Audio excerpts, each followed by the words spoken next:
Covid ও ডেঙ্গুর প্রকোপ একই সাথে বাড়ছে, সেই সাথে বাড়ছে মৃতের সংখ্যা।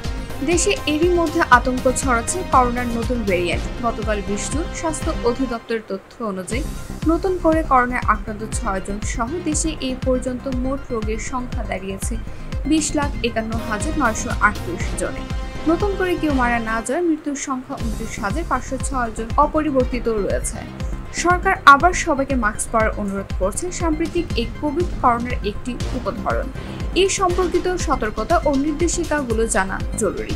কোভিড-19 এর মতো নতুন এই উপধরন ওমিক্রন XBB দ্রুত বিভিন্ন দেশে ছড়িয়ে পড়ছে।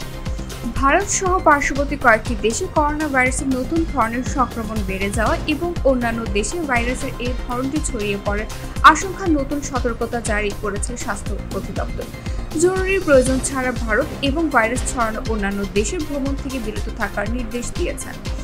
করোনার সাথে পাল্লা দিয়ে বেড়েছে ডেঙ্গু রোগী। দেশে 58টি জেলায় ডেঙ্গু দেখা দিয়েছে। চলতি বছরের মার্চ থেকে মে মাস পর্যন্ত প্রতি মাসে ডেঙ্গু বেড়েছে তার আগের মাসের চেয়ে দ্বিগুণ হারে।